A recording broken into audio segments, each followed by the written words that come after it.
Bigfoot fingers.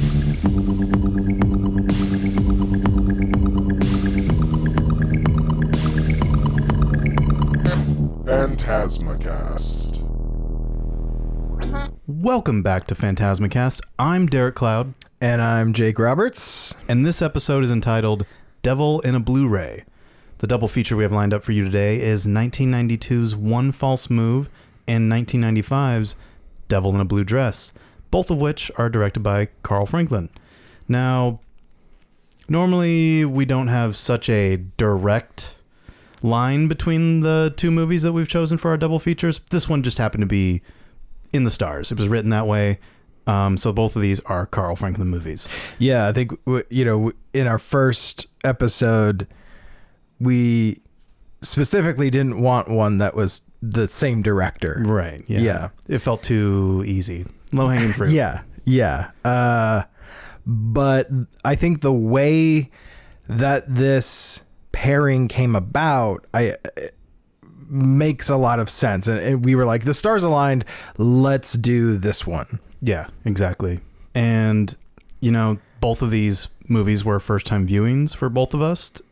So that'll steer a lot of our conversation. But first, before we dive into the story behind how these movies came to be paired, Jake, what are you buying? What have you bought recently? My story is not an exciting one, but it's not a long one. I think it is exciting. It's not a long one. You know what? It's long too. The last thing that I have gotten since the last time we talked about it, the only thing I've gotten, I was on my way home from work one day, and I was just kind of thinking about like modern politics and how kind of like popular the far right movement is right now, and just how fucking batshit insane it is. And I was thinking about Southland Tales. Okay.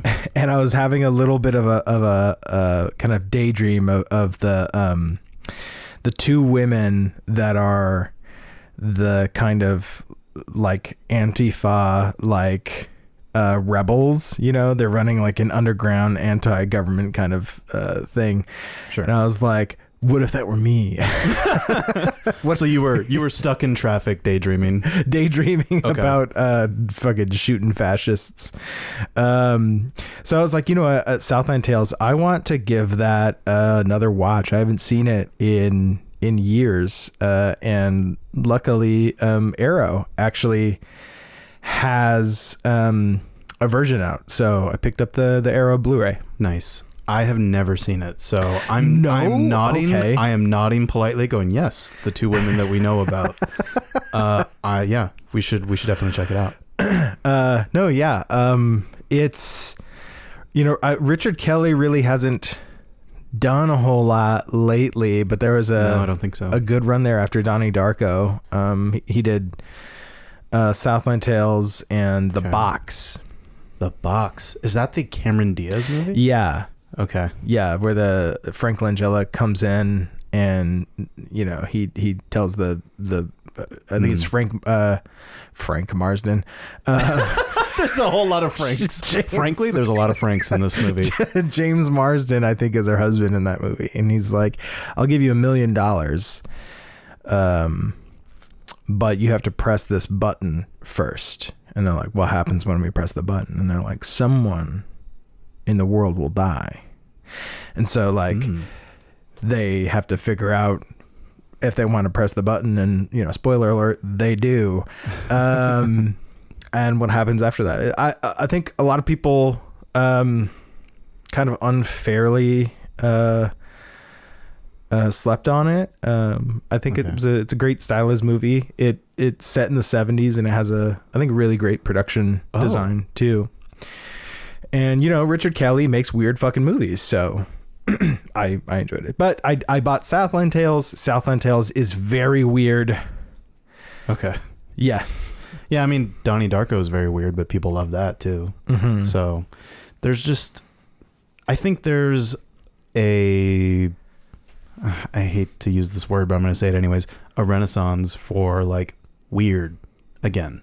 Uh-huh. You know, look at Yorgos with Poor Things. You wouldn't think a lot of people like that movie. Turns out a lot of people you wouldn't think would gravitate towards that were like, you know what? I watched that Emma Stone movie where she's a Frankenstein Yes. that loves to fuck.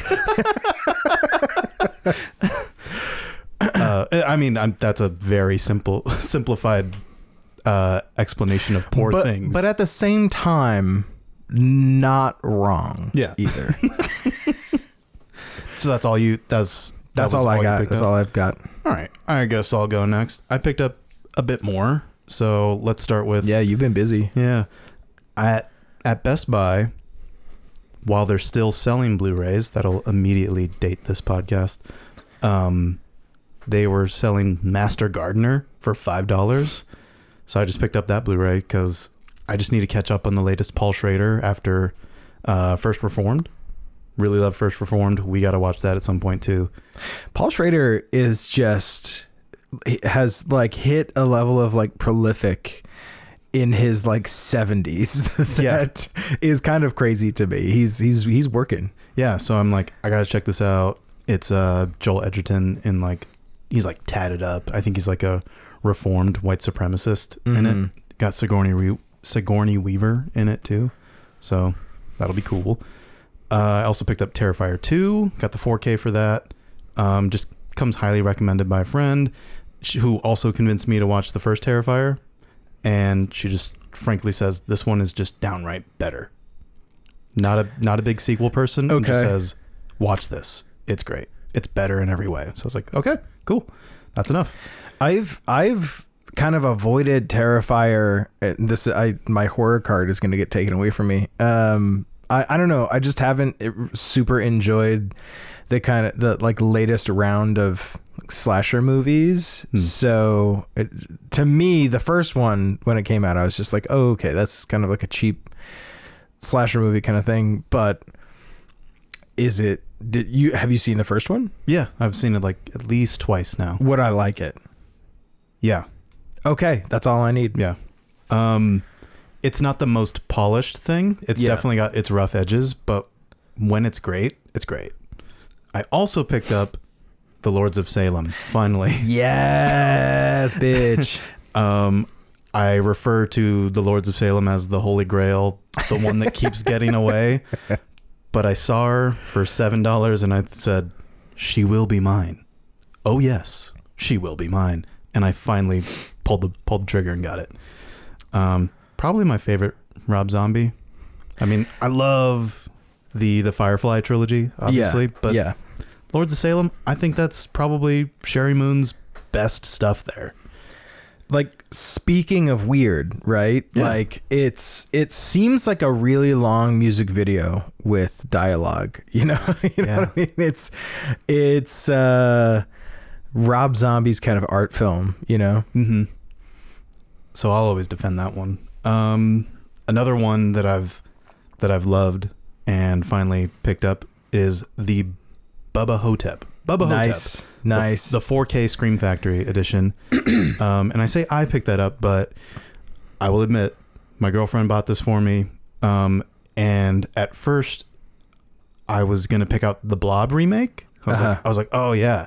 Like Jake said, this one rocks and I haven't seen it since I was a kid. Let me just go ahead and pick this up. And she held onto it like she was going to buy it. I was like, you're going to get that for me? She was like, yeah. And I was like, well, while we're at it, actually, I would really love this movie. You're like, fuck Jake. Bubba Hotep. He's waited long enough and he'll continue to wait. So that's how I got Bubba Hotep. And we've seen that and love it. Another fucking just weird movie. And then the last movie I picked up, just to wrap up things here, another one I've been meaning to buy. A Star is Born. Picked up the 4K of that, the 2018 version, just so no one's like, "Wow, Judy Garland" or something. Another one that kept getting away, but finally got it. So it looks great. 4K looks. That's the one that got away last time, right? Yeah. You basically know all of the ones that got away. Yeah. For movies. You weren't gonna let it get away anymore. Yeah. Now it's yours forever. It is. Because you own it on physical. Damn right. But enough about those movies. Now, why did we choose our double feature pairing for today? That's a hell of a story. So like we said before, we avoided doing a director pairing just because it's just kind of obvious, right? Mm-hmm. But this one we just kind of couldn't resist because we were at Zia, as we are wont to do, as one does. And the first thing that Derek hits when we go into Zia is the Criterion section. Now, Derek, what was it that caught your eye when you saw this movie on the shelf? I think I picked it up and went, whoa, Bill Paxton. We've been on a little bit of a Bill Paxton love kick. Yeah. And I was just like, whoa, Bill Paxton. I have never seen this movie. I have no idea what this movie is at all. Mm-hmm. And then I think... What movie was it? One False Move. One False Move. One False Move. Saw the title. Was like, that sounds sick. Bill Paxton. That sounds sick. Billy Bob Thornton. That sounds sick. And my voice just kept getting higher. I was like, okay, it's calling. It's calling to me. So I was like, you know what? Blind buy. This will be my blind buy for today. I'll hold on to this one. It had enough of the things that you were like, fucking absolutely. I don't care what this movie's about or how good it's going to be. I'm going to get it. Yeah. And, but you were reading the back and at some point you were like, Carl Franklin, who is that? Yeah. It did not ring a bell. Right. I had never heard of him either. And it's a goddamn shame. I'll tell you that because he's excellent. But you were feeling very good about your pick. And then I'm like, okay, I'm going to fuck off and go down the same aisle. And I saw a movie called Devil in a Blue Dress. I don't know why it stood out to me, but I picked it off the shelf and I'm looking at it. I'm like, okay, this is kind of cool. And I flip it over and, I see directed by Carl Franklin on the back. And I fucking shouted over to you, Derek, look. I think I was still like in my head going, Carl Franklin. Where do I know that? And then you just throw it in front of me and you're like, look, Carl Franklin. And then we just locked eyes and we're like, it's meant. It's absolutely meant. So yeah, that's the story. Is a filmmaker we, until that point, had really never heard anything about. I come to think of it, actually, you and I, we were talking about it. We had both seen at least one of his movies before. Yeah. What was it called? It was Out of Time. Out of Time. I remember seeing that in the theater when I was a kid because my parents, they just randomly were just, this movie, it's got Denzel Washington in it. Yeah, like Denzel is definitely, maybe it's just like our parents, like the generation is just like, they'll see a Denzel Washington picture. Absolutely. So Out of Time came out, we're like, well, we got to see Denzel. He's out there. Yeah, I remember seeing the theater too. And like all I really remember from being a kid is Denzel in a Hawaiian shirt. Yes. I didn't really remember too much about like what the plot was. And then you almost confuse it with Man on Fire too. No, so the Denzel I confuse it with is Deja Vu. Okay. So a different Tony Scott. But I confuse it with Deja Vu because they both have something to do with time. Right. So Out of Time, I'm like, oh, is that the time travel one? No. That's Deja Vu. That's the time travel one. Then what's Out of Time? He's just literally running out of time. So yeah, he did a lot of thrillers in the 90s and early 2000s. I think you could still probably say he's a thrillers kind of guy. I think his most recent thing, he produced that Dahmer show. Yeah, I think Netflix. he did, like, he directed an episode or two, I think, too. Mm-hmm. And I saw that he did at least like 4 episodes of the second season of Mindhunter. Yes. So that's like cool. very well established in his game. Yeah.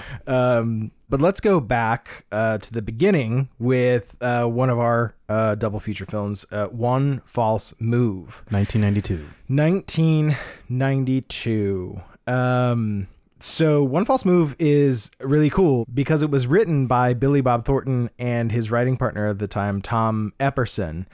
And they had sold it to IRS Media, and with the idea that Billy Bob would play the lead kind of bad guy role.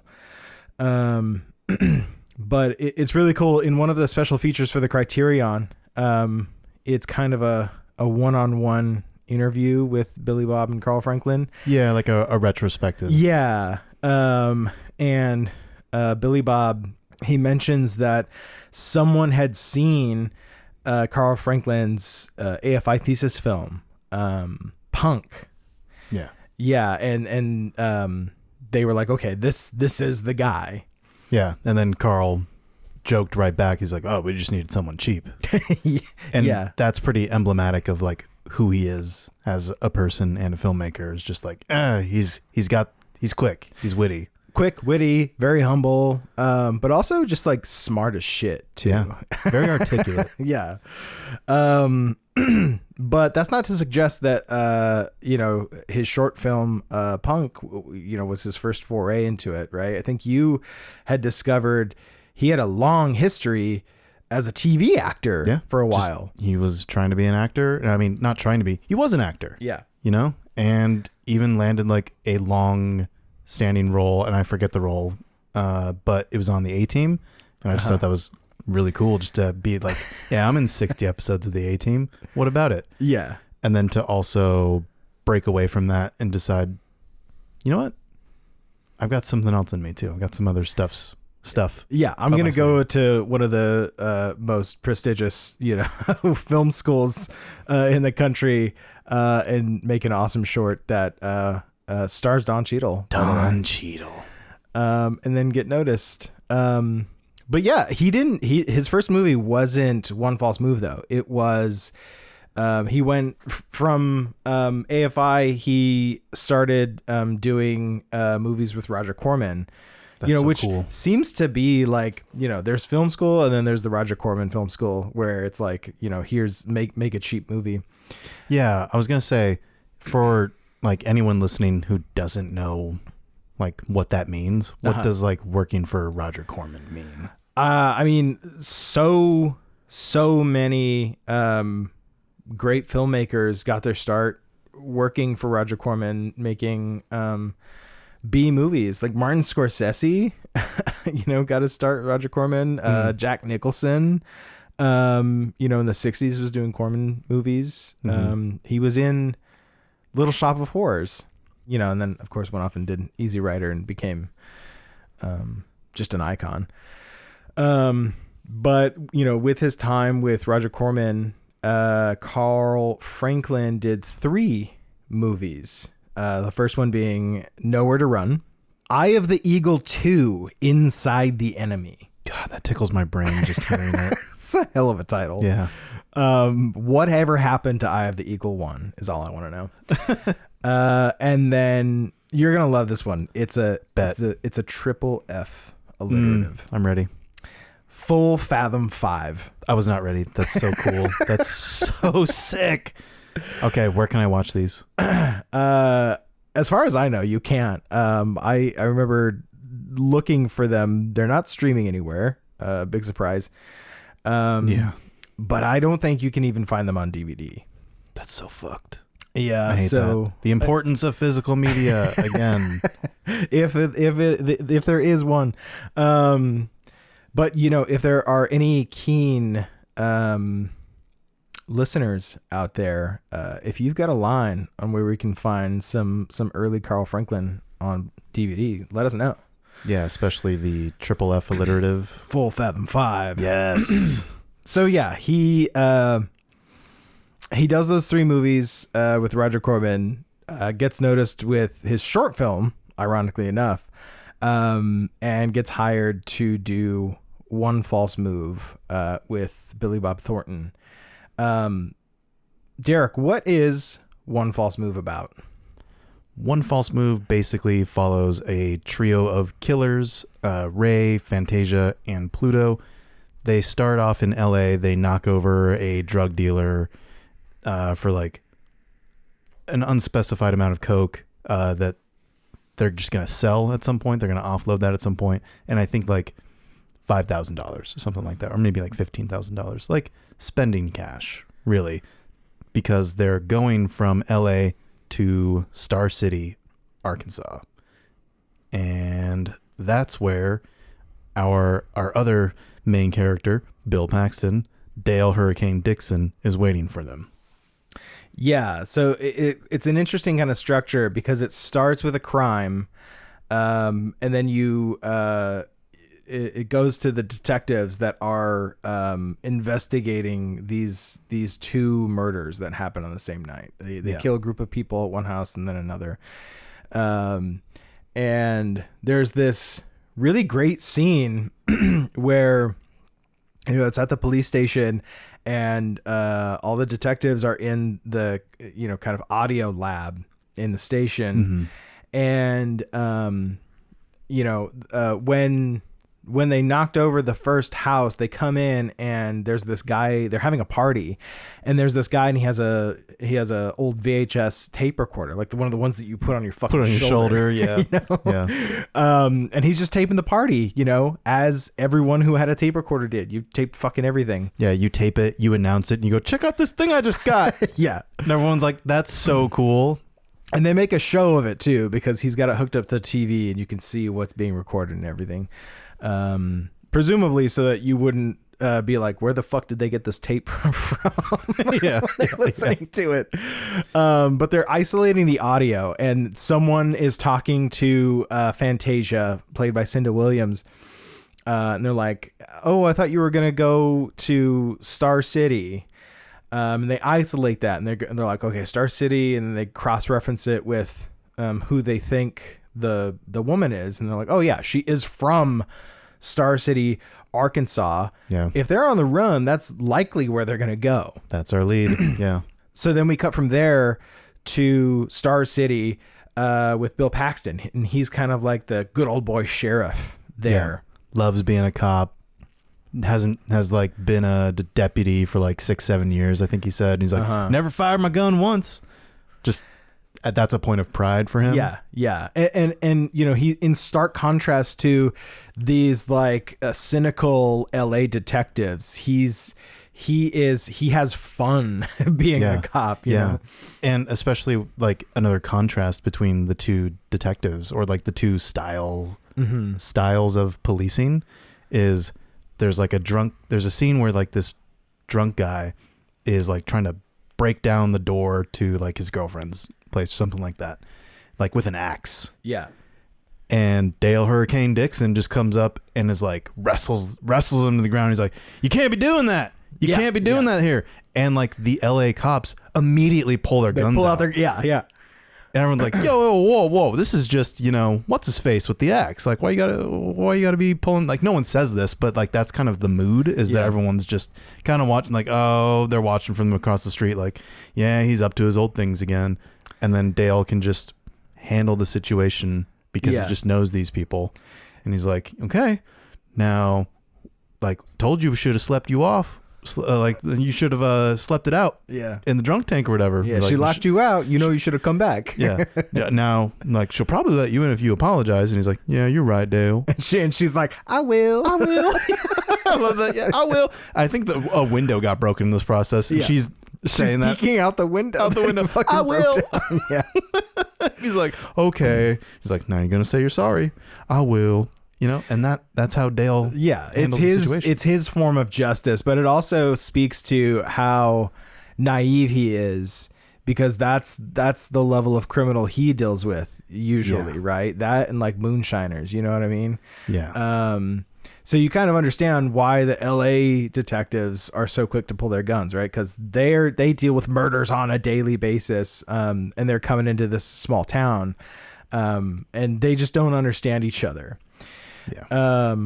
But the way the structure of the movie is the good guys are lying in wait for the criminals because they know that they're coming. And so, in addition to like a thriller, it's kind of like a road movie too, because the criminals, they're driving from LA to Arkansas, and you get this kind of building pressure as the movie goes on of like these two, opposing forces. They're going to meet eventually. Yeah. It's like, Carl Franklin does a really good job of like kind of making it seem like both of these groups of characters are like their own lit fuses, and they're eventually going to meet in the middle and things are just going to explode. That is a beautiful fucking metaphor for what this movie is. Thank you. Thank you. I try real hard. Aside from just how great of a plot and story structure it is, really excellent performances. All around. Yeah.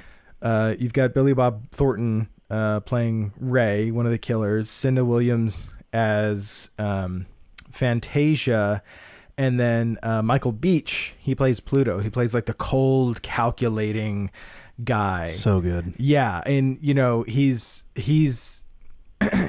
really clean cut and calm, and he wears glasses. He's not, if you had just looked at him on the street, you wouldn't think he's a fucking psychopath. No. But in the moments of violence, he's very controlled and he knows exactly what he's doing, and that's it's almost scarier than if he looked like some drug dealer, killer, ex-con kind of guy.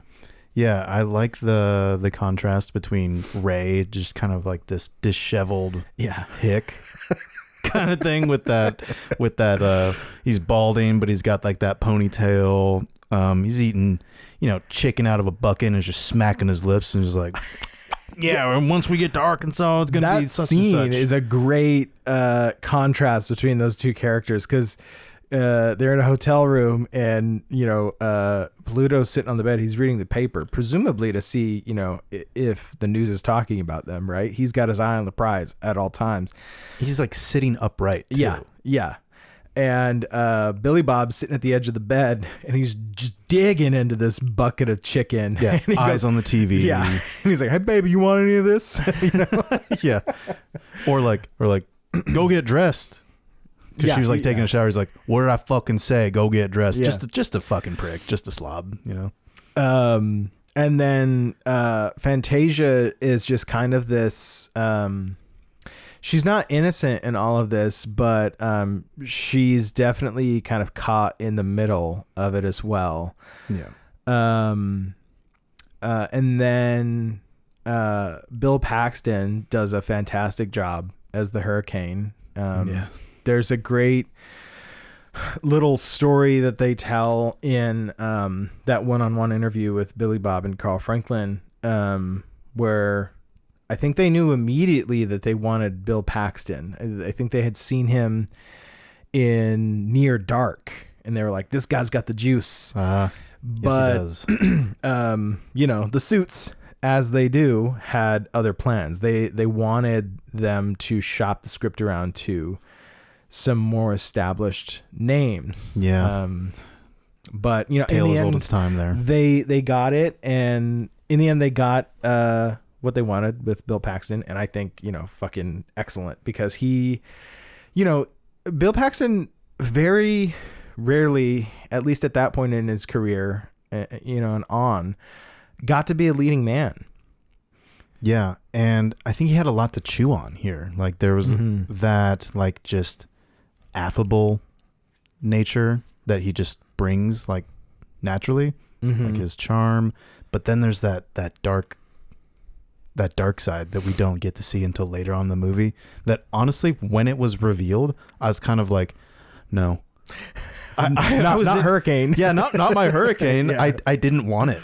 Like it completely made sense. But I was just like, not my Dale Hurricane, right, man. Right. He's just our guy. And there are parts in the movie, like every now and then he'll drop something that kind of shows you a little bit more of his character, that other people attempt to write it off as just, oh, he's a good old boy. But like he drops the N-word in front of a black cop. One of the LA detectives. When they're having dinner together. Who he's otherwise been very cordial and just normal to. He's Yeah, like, yeah. Hey. It's very casual, Yeah. But there's this scene earlier in the movie when he's just chit-chatting with two people, and he looks over and there's this black kid and an even younger boy. And he's just kind of looking at them, right? And I don't know if this was like meant, but I kind of picked it up as like, oh shit, he's racist. Like he sees those people and is just kind of like, what are they up to? Okay. I totally did not like foresee that like it could have like maybe that little boy is his son. Okay. Yeah. My initial reading of that scene, which was, like you said, open to interpretation.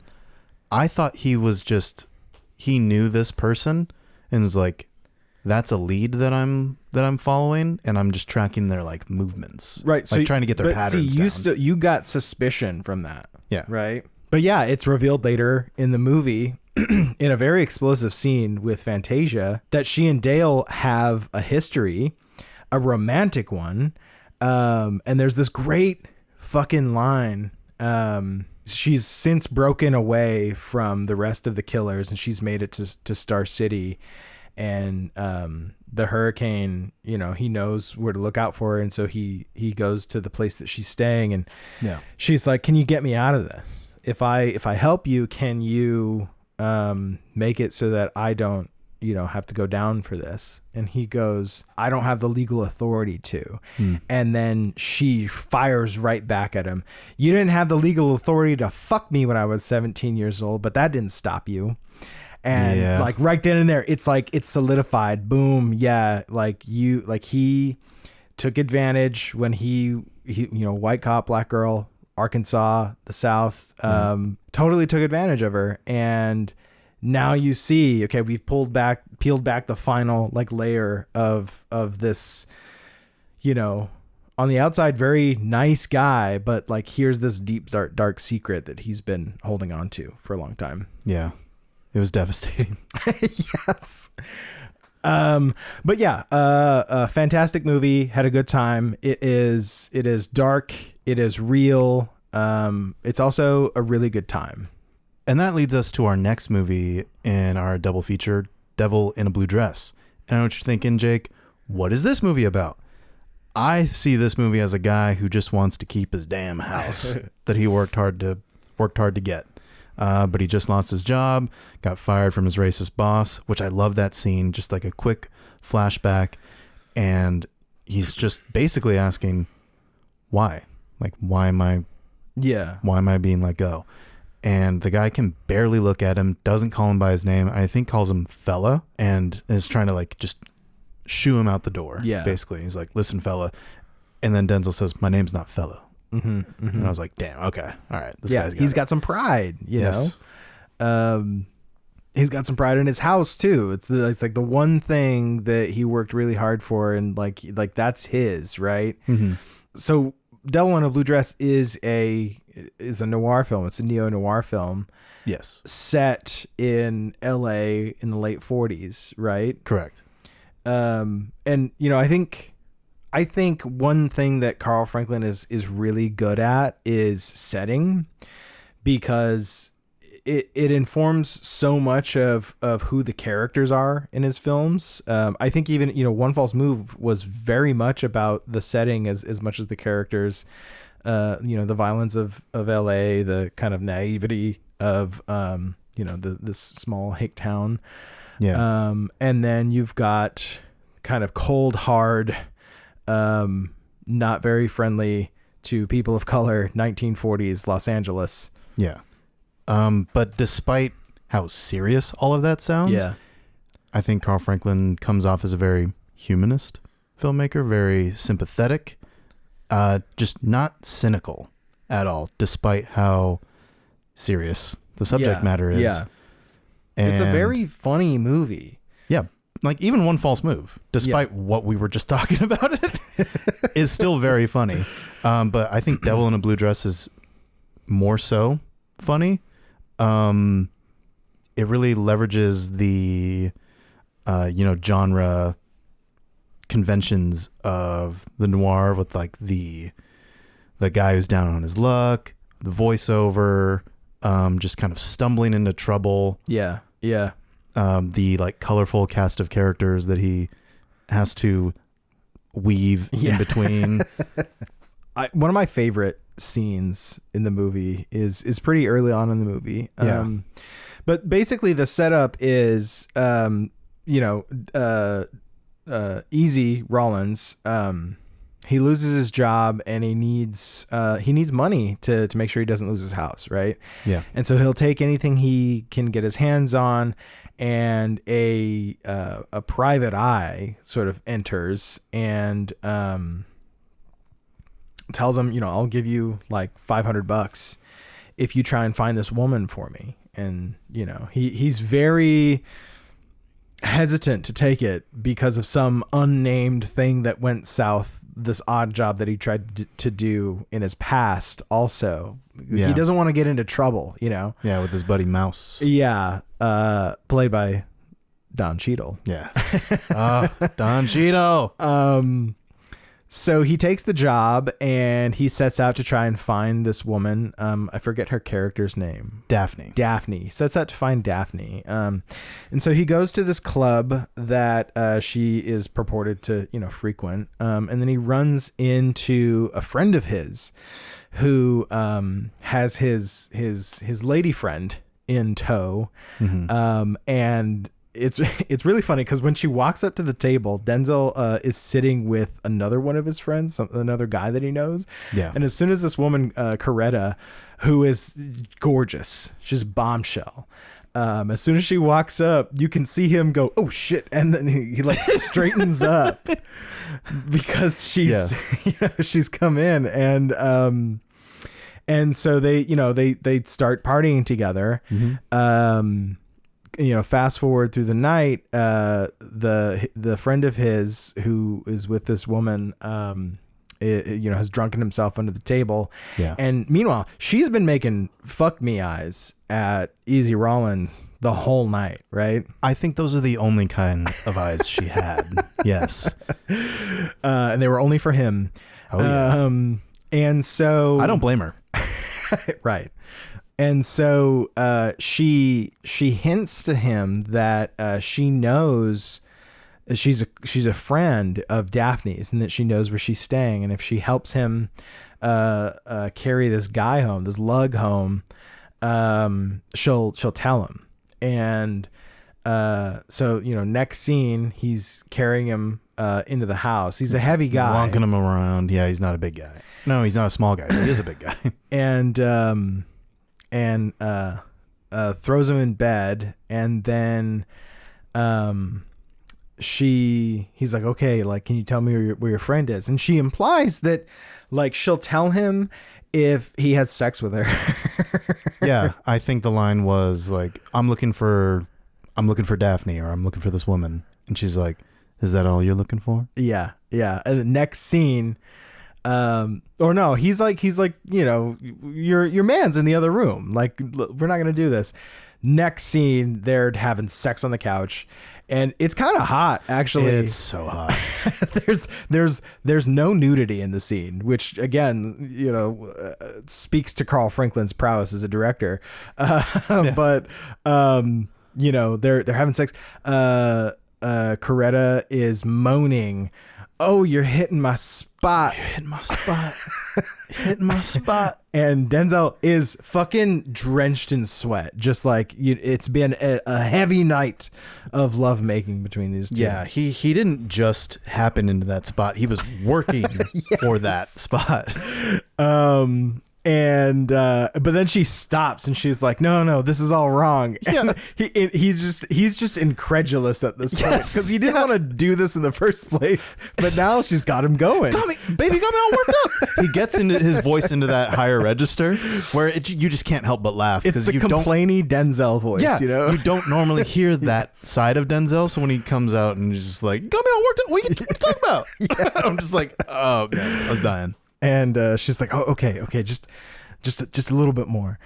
And he's like, all right, I can do that. Yeah, all right, I can do that. And they start fucking again, and she keeps saying, oh, you hit my spot. And then a credit to their dedication to the tenets of the neo-noir genre, right? Mm-hmm. His voiceover comes in and he's like, and I kept on hitting her spot till 5 a.m. God, legend, king, emperor.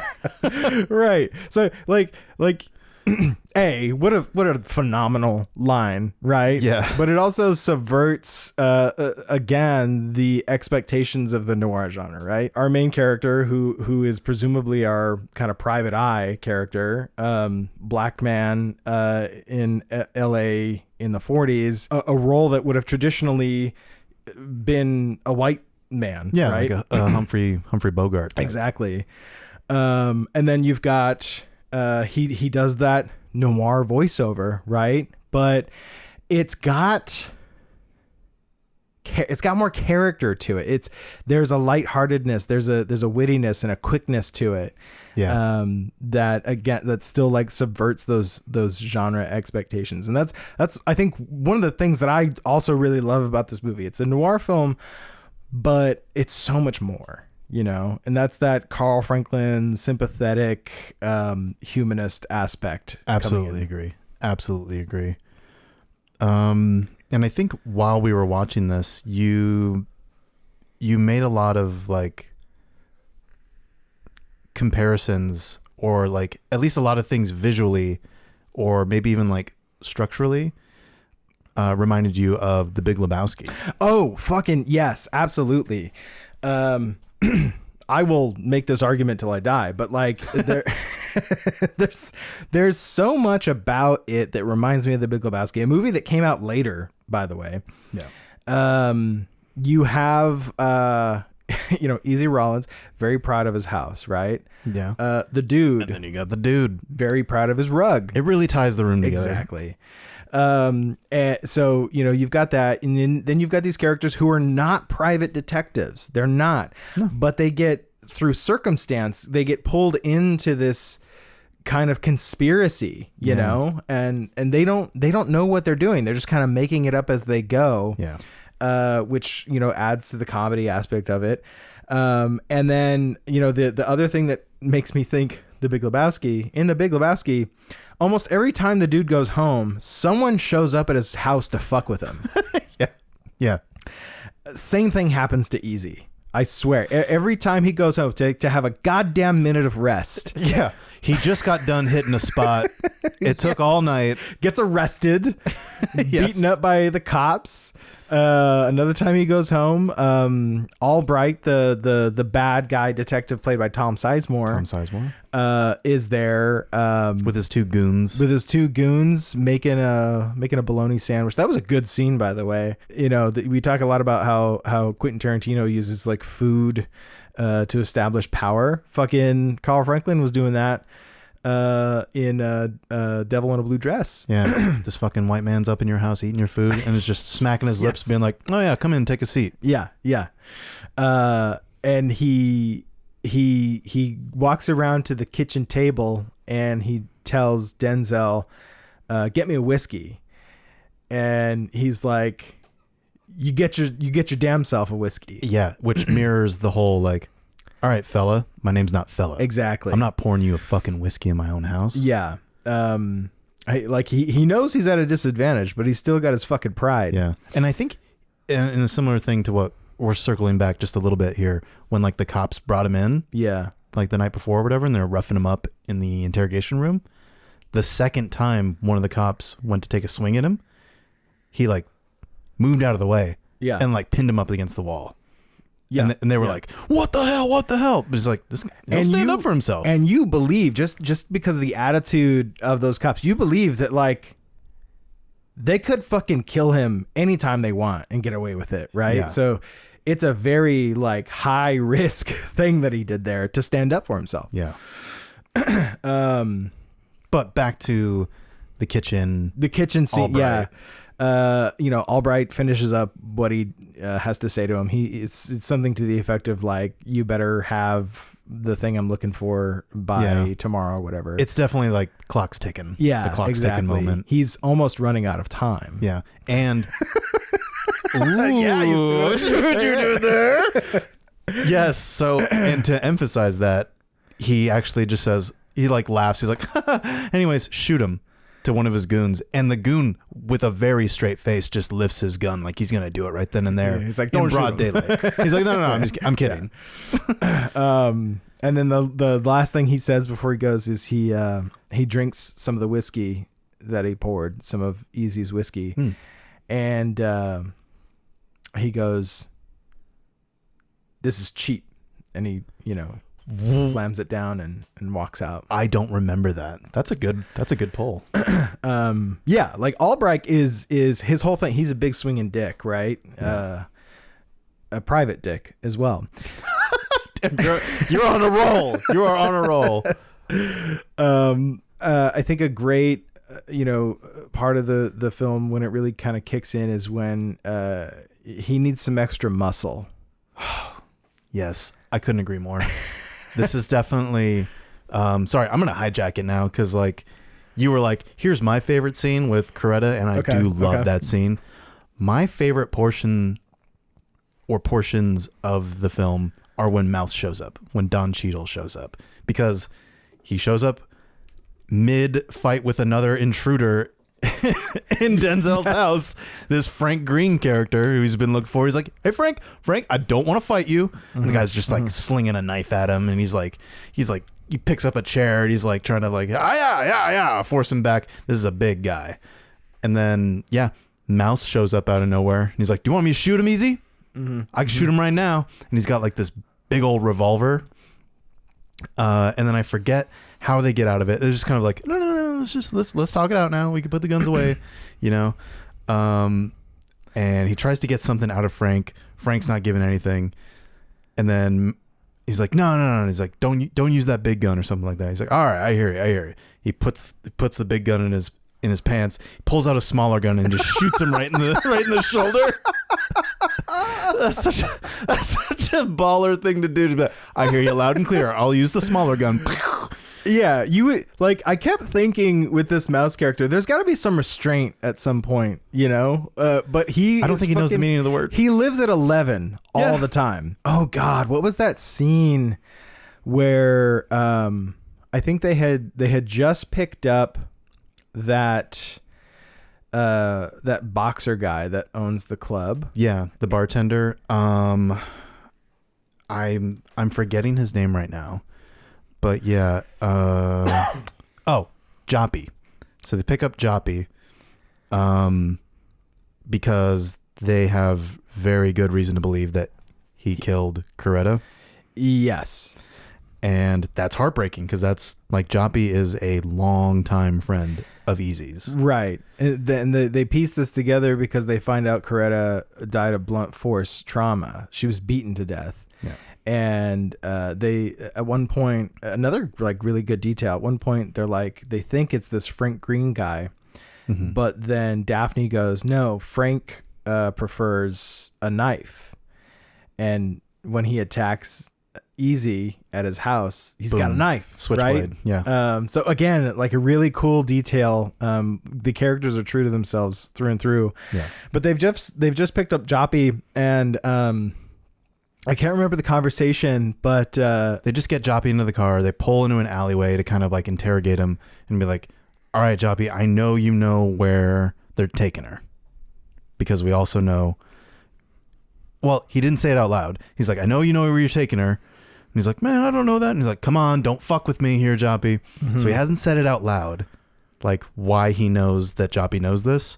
So Mouse is, driving, or he's just in the driver's seat, and Mouse is like, "Yo, Easy, why are we doing all this?" And he's like, "Joppy killed Coretta." And he's like, Yes! "You lying," is what he says. He turns around and says, "You lying," and then immediately pulls out his gun again. And just starts blasting again.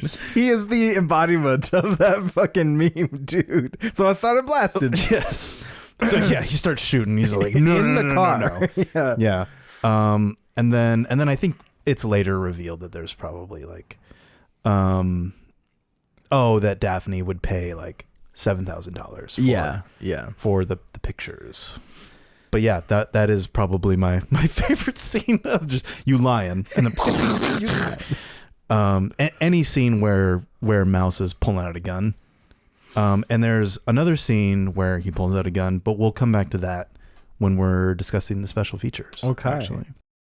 All right, folks. So Derek and I just loved talking about Carl Franklin so much. We continued to do it for a whole ass other hour.